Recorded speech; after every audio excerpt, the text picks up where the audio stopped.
Olá, meu amigo, minha amiga, sejam bem-vindos a mais um Portal do José, atualizando os últimos acontecimentos no mundo, aqui no Brasil também, porque a tensão está muito grande, sobretudo nos países europeus que estão ali muito próximos de uma zona de tensão envolvendo a Rússia e a Ucrânia, e os países que estão à distância, como o caso do Brasil. Nós estamos observando isso também com muito receio do que pode acontecer no meio dessa história.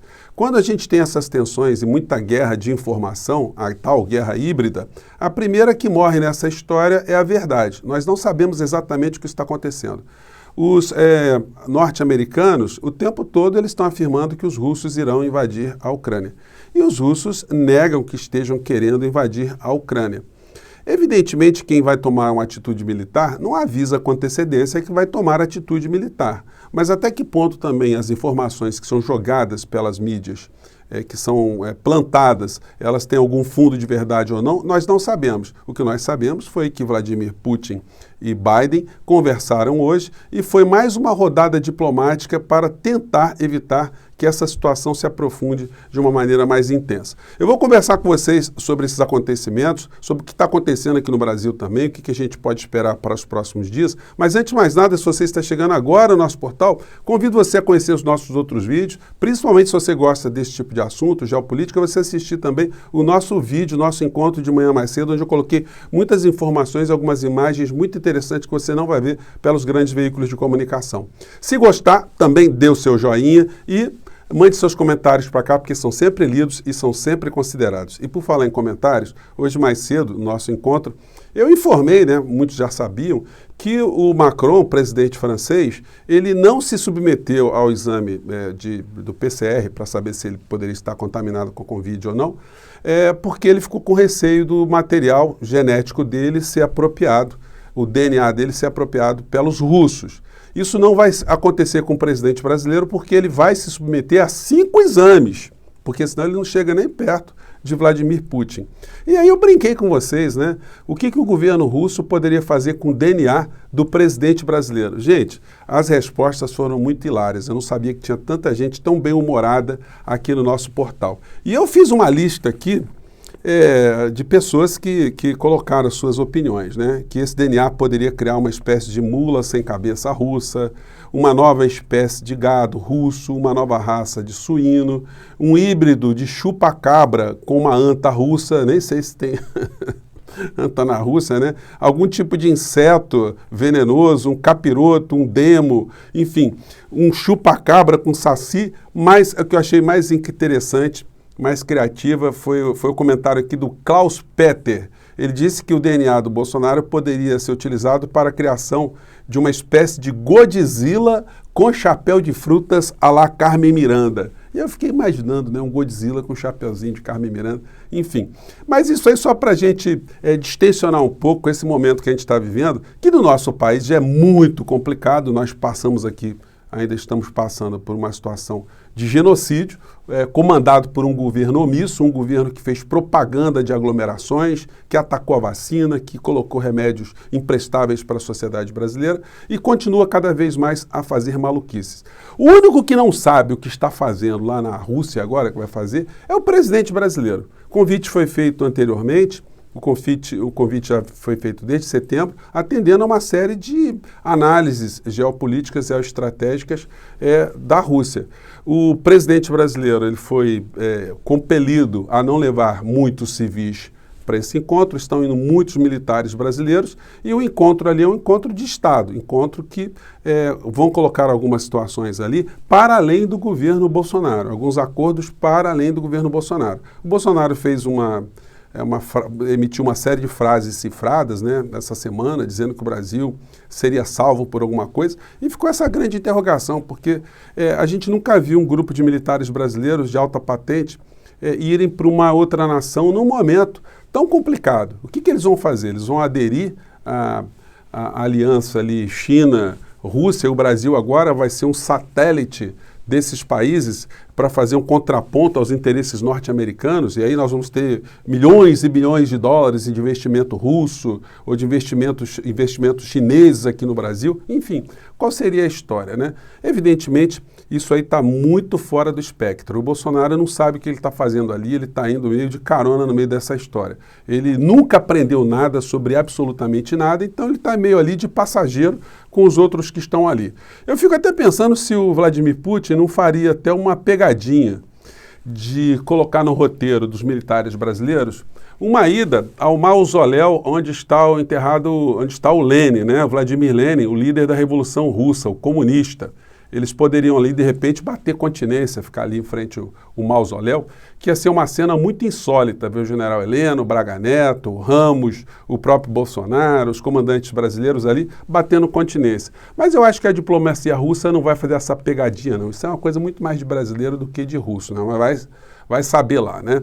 E a situação ali, ela de fato está com um nível de tensão, a escalada está muito grande, mas nós não saberemos jamais o que irá acontecer. Não tem como a gente cravar agora, a gente tem que apostar que a diplomacia vencerá, porque as forças são muito poderosas de lado a lado.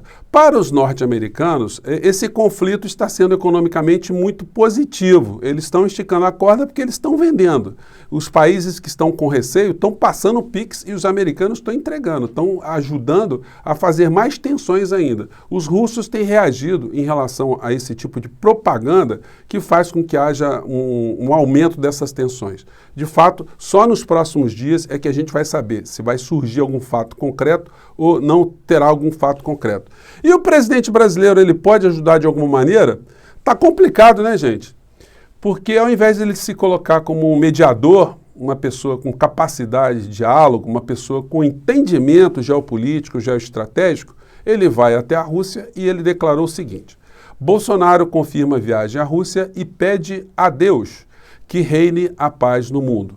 Não é uma coisa fofa do presidente brasileiro? É uma pessoa que muitas pessoas aqui no Brasil dizem que é um estrategista, um visionário, é uma pessoa que entende, é uma pessoa ardilosa. Pois bem, ele vai ali, vai ficar batendo palmas para sem saber o que está acontecendo. Vai submeter lá aos testes do PCR, enfim, os militares brasileiros vão estar ali conversando com os militares russos, a gente vai ter ali realmente alguns tratados, alguns contratos, algumas indicações de acordos na área de energia, na área militar, o que é uma coisa muito diferente, que mostra também que o governo norte-americano está perdendo muito espaço com essa ala militar que está agora no governo Bolsonaro, que é uma coisa absolutamente inesperada há alguns tempos atrás, porque o alinhamento do governo Bolsonaro, a subserviência ao governo Bolsonaro, aos interesses norte-americanos, ficou muito claro desde sempre. Então, o comportamento dele agora de estar indo ao encontro de Vladimir Putin é uma coisa que gera algumas interrogações. Bom, e as alianças por ali andam muito complexas, né? Andam muito firmes. O Vladimir Putin se encontrou com Xi Jinping, e aí tem uma cena muito interessante que eu vou compartilhar com vocês, já coloquei num outro vídeo, dos dois aqui andando num trem-bala lá na China. E detalhe é o seguinte, né? Por que eu resolvi colocar essa imagem de novo? Porque o trem está mais de 300 km por hora e de repente a câmera aqui, os caras mostram que eles estão nessa velocidade, mas está numa estabilidade total. De repente a gente vê só a xícara assim, mas tremendo muito pouco, né, gente? A 300 km por hora. Vamos acompanhar aqui, vamos lá.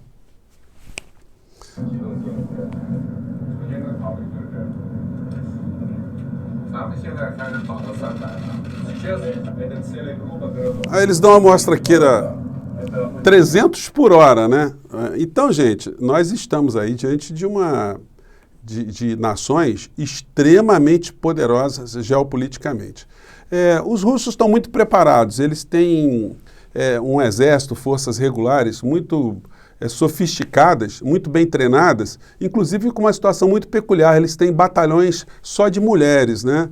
E as famílias que têm mulheres nessas linhas de frente mais operacionais do exército russo, elas têm muito orgulho, como eu já mostrei no nosso encontro hoje de manhã cedo. Agora eu vou mostrar só uma cena aqui que é muito interessante, a forma como eles desfilam, né? nos aniversários, nas comemorações que eles fazem lá regularmente na Rússia. Vamos pegar um trecho aqui.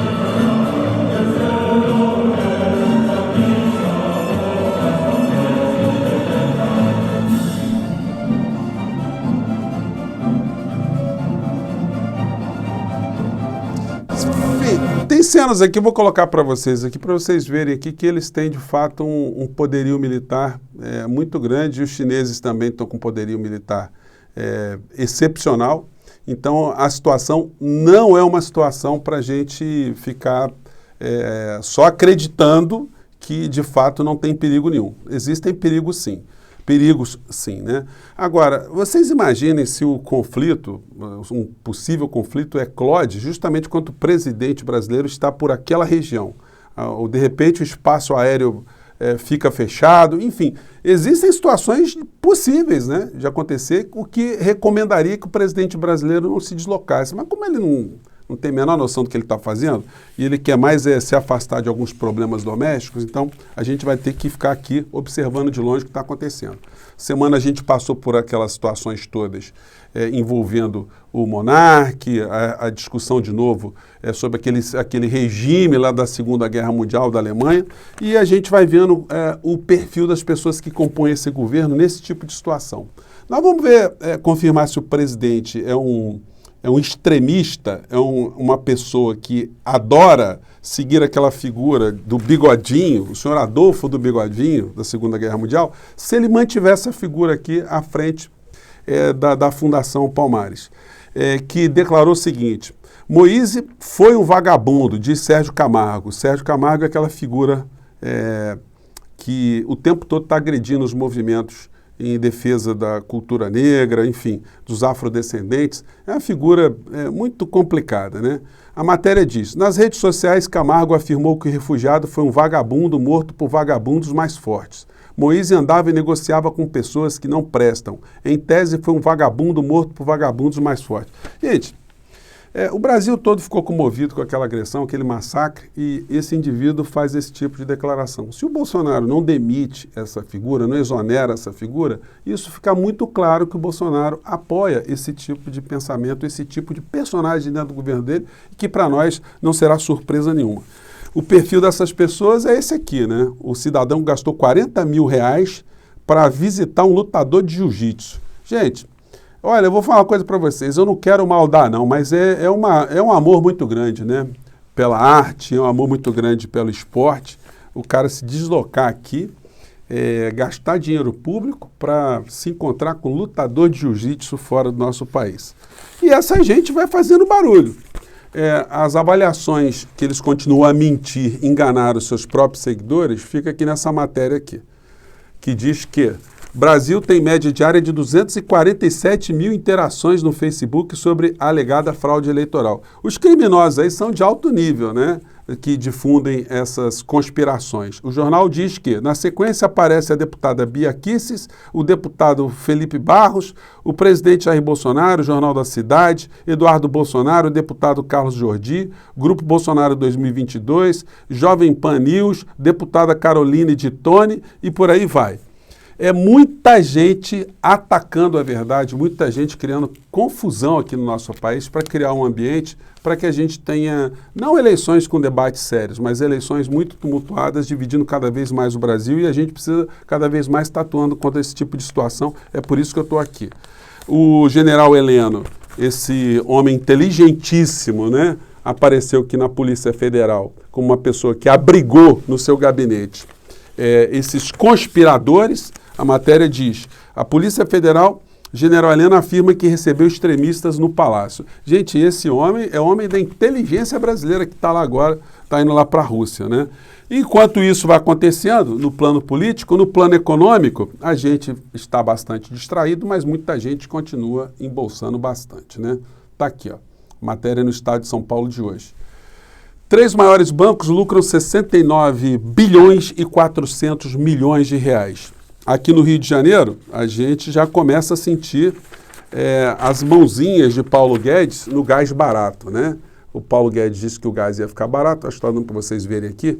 Pois bem, aqui no Rio de Janeiro, A matéria diz: gás canalizado e GNV da Naturgy terão alta de até 11%. Eles estão aumentando 11% a partir de hoje, porque eles queriam aumentar 50%, mas houve uma ação na justiça e eles não conseguiram. Mas eles vão conseguir, porque a justiça está sempre do lado dos grandes grupos econômicos. Eles, quando conseguiram abocanhar esse tipo de prestação de serviço, eles tiveram todo o apoio, toda a chancela do Supremo Tribunal Federal, que simplesmente atua para reconhecer que o nosso Estado brasileiro está montado para servir esse tipo de interesse. O Jornal Estado de São Paulo vai mostrando também que as famílias brasileiras estão muito endividadas, então esse ano vai ser um ano muito complicado aqui dentro do Brasil, infelizmente. Pelas perspectivas dos conflitos, o combustível deve subir aqui no Brasil também por conta dessa situação. Temor de conflito na Ucrânia leva petróleo a bater $95 o barril. E aí eu pergunto a vocês, o que leva uma figura, uma pessoa aqui no nosso país que está sofrendo, que está ficando mais pobre, a acreditar que essa figura que está indo para a Rússia agora, que não sabe o que vai fazer lá, que ao invés de fazer alguma coisa útil, vai ficar orando para Deus para ter uma paz universal, o que essas pessoas veem ainda na figura do presidente da República, o que eles veem de positivo para acreditarem que devem votar nessa figura para que ele fique mais 4 anos à frente do nosso país. Pois bem, é uma questão. Bem, gente, eu fico por aqui. Eu fiz esse papo aqui só para atualizar os últimos acontecimentos, marcar sempre o nosso encontro aqui tradicional, que eu sempre faço com vocês, né, nesse horário aqui. E se você gostou do nosso vídeo, compartilhe. Se você está chegando agora, dê joinha e vamos em frente. Gente, muito obrigado mais uma vez. Estamos quase chegando a 500 mil. Um grande abraço e vamos seguir em frente. Tchau!